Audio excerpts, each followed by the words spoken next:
Buenas tardes, querida audiencia. En nuestro programa de hoy vamos a tratar los pros y los contras de los tratados de libre comercio. Para eso vamos a tener expertas panelistas del Fondo Monetario Internacional, del Banco Mundial, y desde la otra orilla vamos a tener activistas que promocionan y patrocinan el proteccionismo en los países. Caso tal como el de Colombia, que en el día de ayer se subieron los aranceles de los textiles hasta un 38% para impulsar la producción nacional y minimizar la entrada de confecciones desde países tales como Alemania, la China y el Oriente Próximo.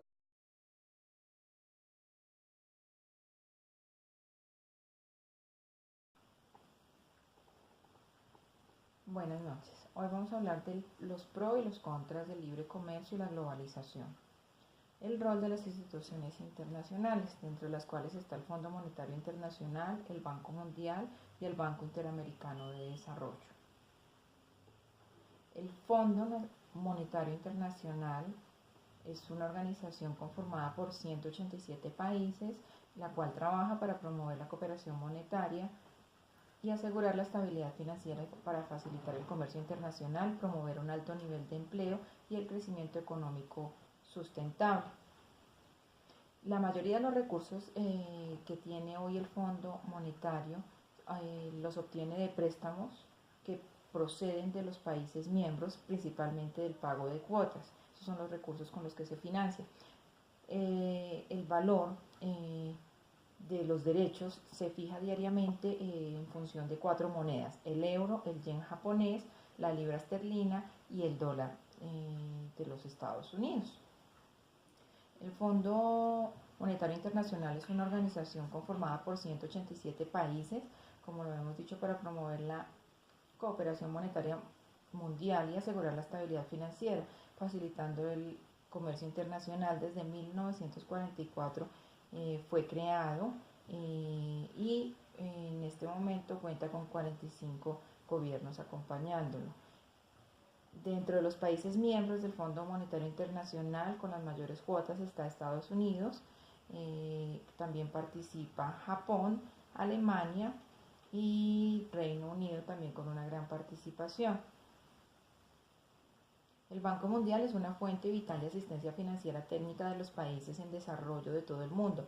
No es un banco en un sentido corriente. Esta organización internacional es propiedad de 187 países miembros y está conformada por 5 instituciones de desarrollo singulares, pero 2 de las más importantes son el Banco Internacional de Reconstrucción y Fomento, que es el BIRF, y la Asociación Internacional de Fomento, que es la AIF. Actualmente lleva a cabo actividades en más de 100 economías de desarrollo y aporta una combinación de financiamiento e ideas para mejorar el nivel de la población y eliminar peores formas de pobreza que se ven en diversos países.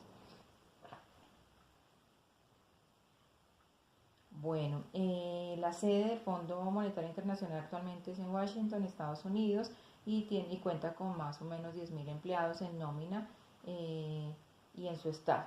La misión finalmente es ser una institución que cuida y cultiva, dedicada a escuchar, a aprender y a promover el financiamiento, la inversión y el empleo, el crecimiento económico y sostenible, de manera que las economías del mundo crezcan y sean un poco más sostenibles. Como lo decíamos, el banco actualmente está internacional, está conformado por el Banco Internacional de Reconstrucción y Fomento, la Corporación Financiera Internacional, la Asociación Internacional de Fomento AIF, el Organismo Multilateral de Garantía de Inversiones y el Centro Internacional de Arreglo de Diferencias Relativas. Estos son los componentes del Banco Mundial.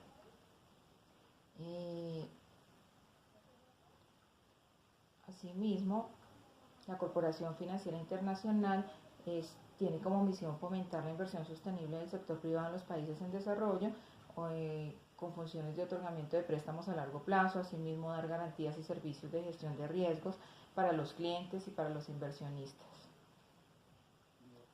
Bueno, vamos a ver un poco las diferencias y las semejanzas del Fondo Monetario Internacional y el Banco Mundial.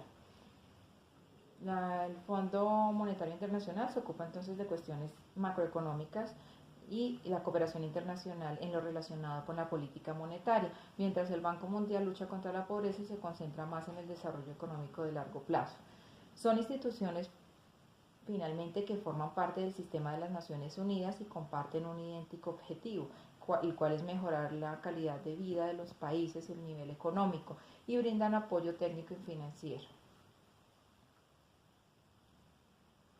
Por su parte, el Banco Interamericano de Desarrollo, que es el BID, fue constituido en 1890. El banco se fundó oficialmente en este año por los Estados Unidos bajo un convenio consultivo del Banco Interamericano de Desarrollo y ha ayudado a transformar en la región de América y en el Caribe los indicadores sociales de la región en temas de alfabetización, nutrición, esperanza de vida.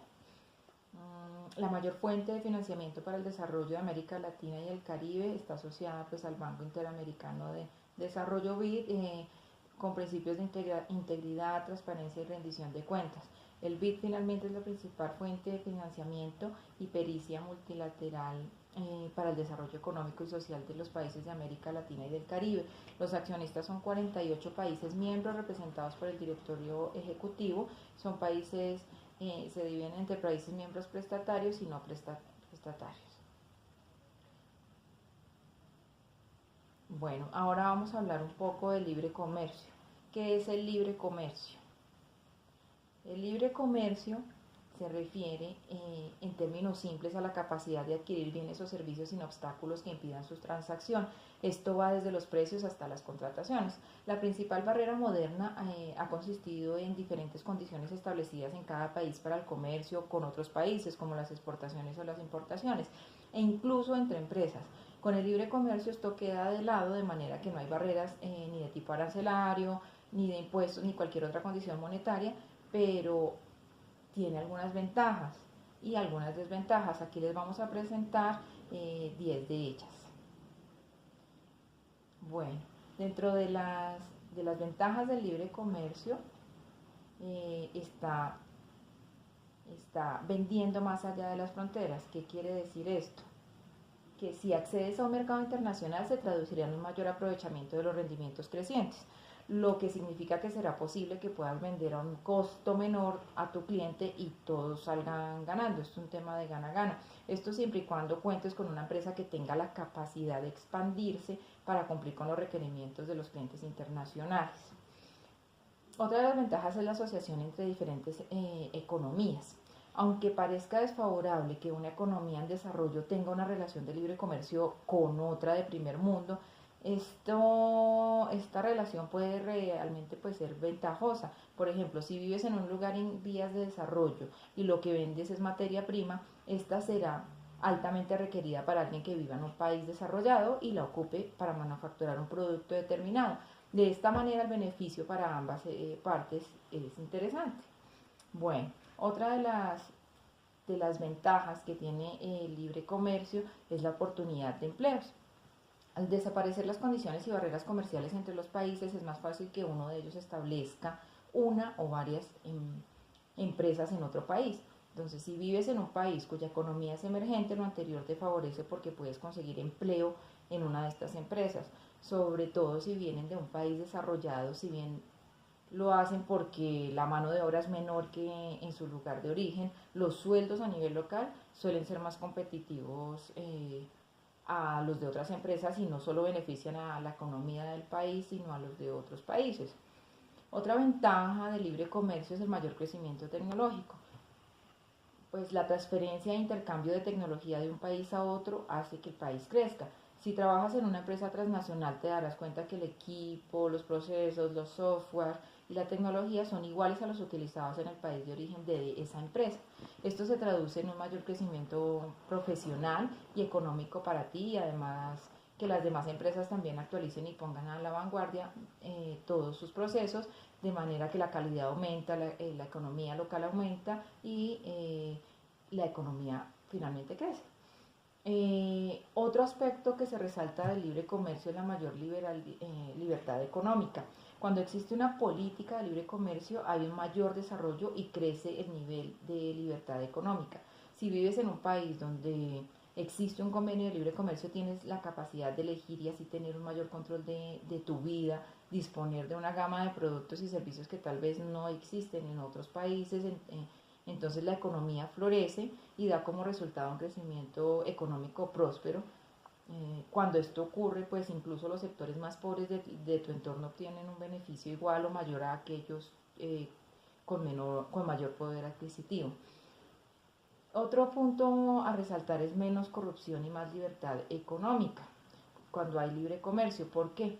Existe un Estado de Derecho. Si trabajas o si tienes empresas y haces tratos a nivel internacional, debes acatar todos aquellos términos estipulados en los contratos, así como el reglamento y las normas internacionales establecidas, con lo cual hay menos corrupción y una mayor confianza hacia la empresa.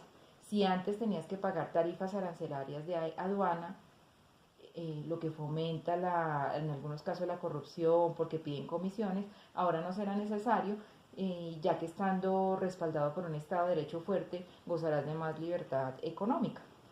Otro de los aspectos interesantes de las políticas de libre comercio es la competitividad y la mejora económica.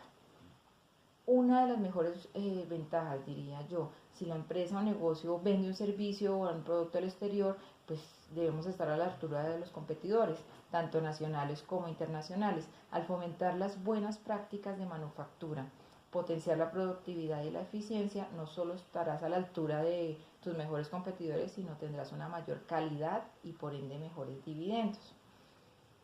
Otro aspecto interesante es la agilización del trámite de patentes. Con el libre comercio se eliminan o por lo menos se disminuyen las barreras legales como aranceles y las normas de propiedad intelectual, comercialización de medicamentos, etc. En este caso, las patentes pueden llegar a un acuerdo de liberal para reducir el periodo de protección de la patente, evitando prácticas monopólicas, libre competencia. Esto es libre competencia. Si fuera el caso nuestro y si uno estuviera en ese ramo, nos conviene pues entonces además la agilización de esos trámites para el otorgamiento de patentes farmacéuticas y químicos, por ejemplo en los químicos agrícolas también. Otro de los puntos positivos y ventajas que tiene el libre comercio es la eliminación de aranceles de importación. En algunos tratados de libre comercio los productos que se exportan pueden estar incluidos allí y los que uno exporte como empresa y tendrán una tasa arancelaria de 0 al ingresar a otro país, siempre y cuando se cumpla con las normas de origen del país. En ese caso, que los productos que uno vende o produce estuvieran excluidos y si paga un aranceles, el resto de la norma establece que se puedan aplicar a ciertas exenciones y entrar en la categoría de preferencia arancelaria. Esto significa que aunque el arancel no llegue a 0, tendrán un arancel menor estos productos. Esto se traduce al final en ahorro y ganancia para la empresa que uno tenga. Otro aspecto que se resalta son más y mejores productos para todos. Esto va de la mano con la competitividad. Si estás esforzándote para optimizar la calidad de los bienes o servicios que produces y al mismo tiempo te estás expandiendo y produciendo más, esto significa que tus productos son de alto nivel. Así aumentarás tu cartera de clientes potenciales, quienes preferirán adquirir lo que ofreces precisamente por ser pues, productos de alta calidad, tan buenos como los que ofrecen o venden en otros países del primer mundo. Entonces es otro aspecto interesante que tiene el libre comercio. Aquí hicimos un recorrido por las ventajas que puede tener el libre comercio. Hemos hablado un poco de las instituciones, el rol que juegan estas instituciones dentro de las economías mundiales. Esperamos haberles ampliado la información respecto a estos temas y nos volvemos a ver en una próxima oportunidad. Gracias.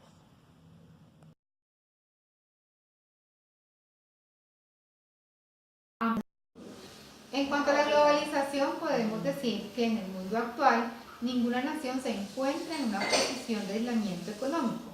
Por tanto, todos los aspectos que involucran la economía, tanto sus industrias, niveles de ingresos, empleo, estándares de vida, están estrechamente relacionados con sus socios comerciales. Así, de acuerdo con lo expuesto por Garbaugh, se debe entender la globalización como un proceso de mayor interdependencia entre los países y los ciudadanos.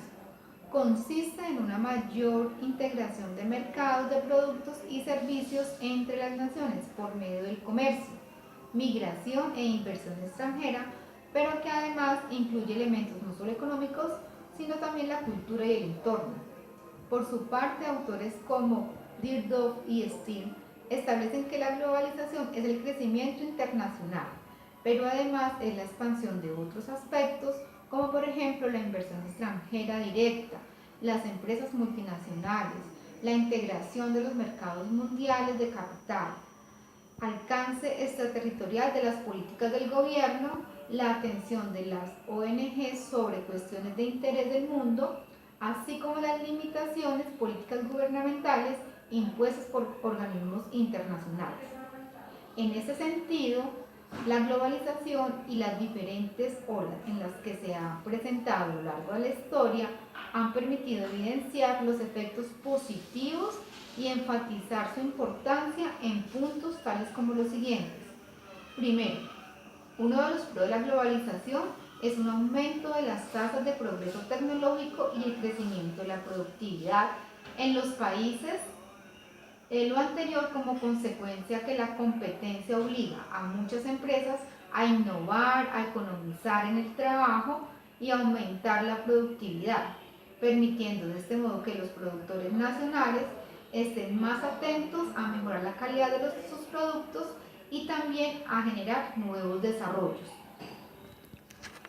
80 y a un 5% en los 90. Y en la actualidad estas economías, esos países han tenido un crecimiento ascendente que se puede estimar además que pueden llegar a alcanzar inclusive tasas de aquellos países que se consideran como ricos. Por ejemplo, países como Brasil, Chile, Costa Rica, Filipinas y México se adaptaron rápidamente a la globalización y su experiencia comprueba que la integración a la economía mundial puede ofrecer grandes ventajas a los países en desarrollo. Cabe resaltar que la globalización ha hecho necesaria desarrollar una relación más estrecha de cooperación entre instituciones multilaterales que se encargan de la formulación y aplicación de diversos elementos dentro del marco mundial de políticas económicas. Entre estas están la Organización Mundial del Comercio y el Fondo Monetario Internacional. Por su parte, la Organización Mundial del Comercio constituye la única organización internacional encargada de las normas que rige el comercio entre países para que el comercio fluya con mayor libertad, minimizando efectos secundarios que no se desean y propender finalmente por el bienestar y desarrollo económico.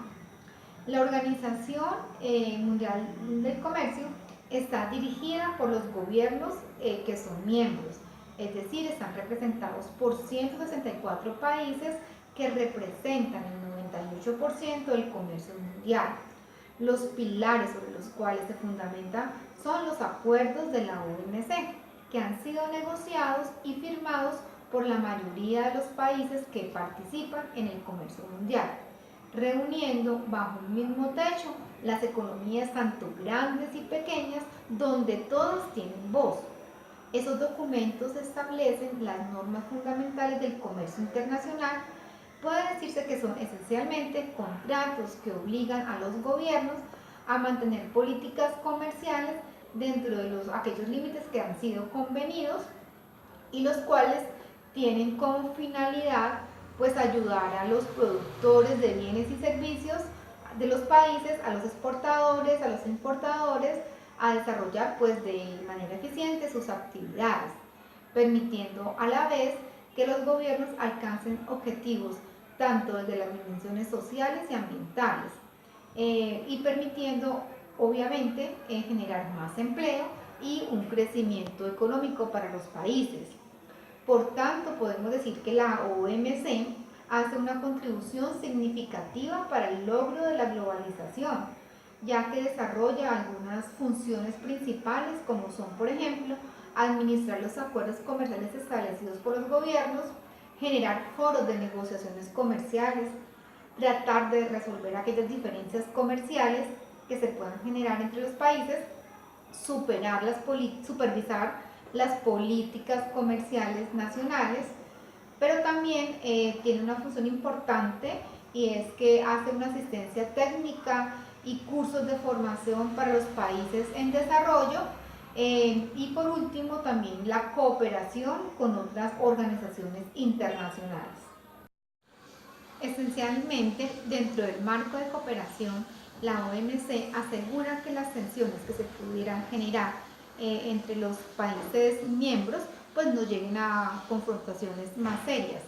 Hay que resaltar además que para su funcionamiento la OMC cuenta con una secretaría encargada de coordinar actividades de la organización, donde se encuentran trabajando aproximadamente más de 600 funcionarios y expertos, entre los que están abogados, economistas, estadísticos y especialistas en comunicaciones, quienes ayudan en el día a día a los miembros de la organización para asegurar que las negociaciones progresen satisfactoriamente y que las normas del comercio internacional se apliquen y se hagan cumplir correctamente. A continuación tenemos la opinión de los activistas.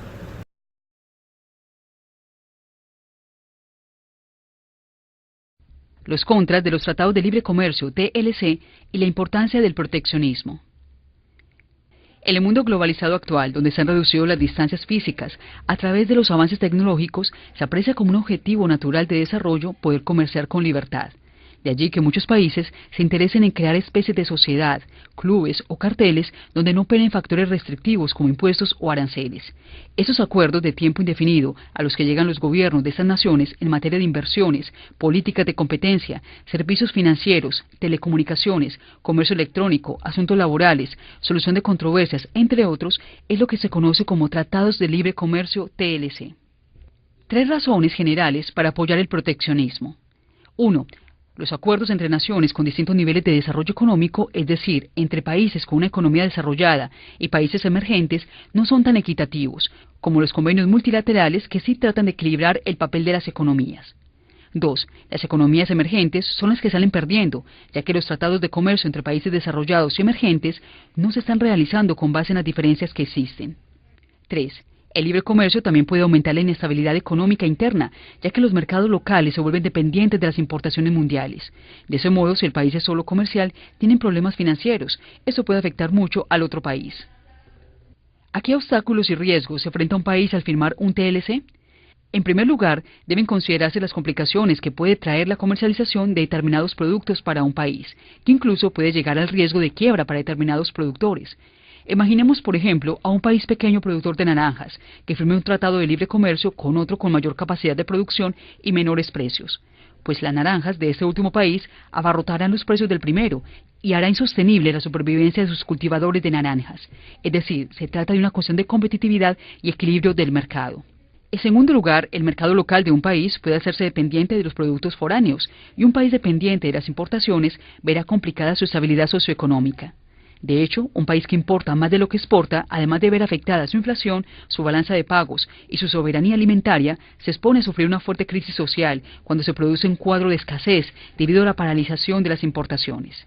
Un ejemplo de estos es Venezuela, un país que actualmente solo produce un 20% de los productos que consume su población, debido a la destrucción de su aparato productivo por las masivas expropiaciones llevadas a cabo desde 1999, primero por el gobierno de Hugo Chávez, y desde el 2013 por el régimen actual de Nicolás Maduro.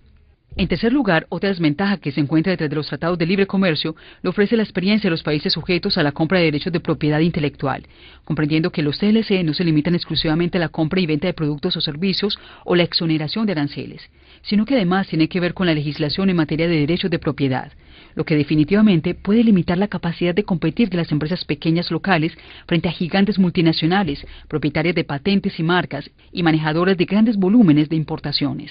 En definitiva, si no se atiende a ciertas particularidades de las economías nacionales durante la firma de tratados de libre comercio, en lugar de convertirse en una palanca de desarrollo, el TLC puede representar una inmensa barrera para determinados sectores productivos nacionales, especialmente de aquellos países firmantes con debilidades en el aparato productivo. Al final, en lugar de un escenario de sana competencia comercial, donde los países involucrados obtienen ganancias y beneficios, puede transformarse en una feroz y desigualdad guerra comercial. Entonces, el proteccionismo fortalece a una industria nueva. Los aranceles le protegerán de los competidores, dándole tiempo para que se vuelvan más eficientes y desarrolle sus propias ventajas competitivas. También puede favorecer la creación de empleos localmente, pero esto solo durará hasta que los otros países respondan con medidas comerciales de represalia. Tenemos al ingeniero Lino Villarroel, ingeniero de petróleos de la antigua PDVSA, cuando Venezuela estuvo en su apogeo petrolero. Hoy en día expatriado, trabaja en Colombia para la empresa QMAX Solutions, contratista de Ecopetrol, y nos va a dar su opinión acerca de las medidas proteccionistas y la banda de control cambiario que se implementó en la República de Venezuela. Buenas tardes, mi nombre es Lino Villarroel, soy ingeniero de petróleo venezolano, graduado en Venezuela. Y bueno, les puedo comentar algo de qué son las medidas proteccionistas que aplicaron en mi país. Con el gobierno del presidente Hugo Chávez se impulsó o se quiso impulsar lo nacional, todo lo nacional, sin tomar en cuenta que la producción no estaba, la producción nacional nunca estuvo. Básicamente fue un negocio del gobierno para ellos manejar la importación con un dólar preferencial. Cuando ellos toman ese dólar preferencial, ¿qué hacen? Lo que podía valer 200, 300 dólares de producción, ellos lo importaban con un costo de 400, de 500 dólares, pero con una banda cambiaria 10 veces menor a la oficial o a la del mercado. Es decir, se manejaba un bolívar preferencial de 2.5 cuando el bolívar estaba en 30, el cambio de dólar. Básicamente eso destruyó todo el aparato productivo venezolano, dado que aparte de esas medidas proteccionistas, aplicaron control de precios, en el cual ninguna producción, ningún comerciante podría competir con la importación del gobierno.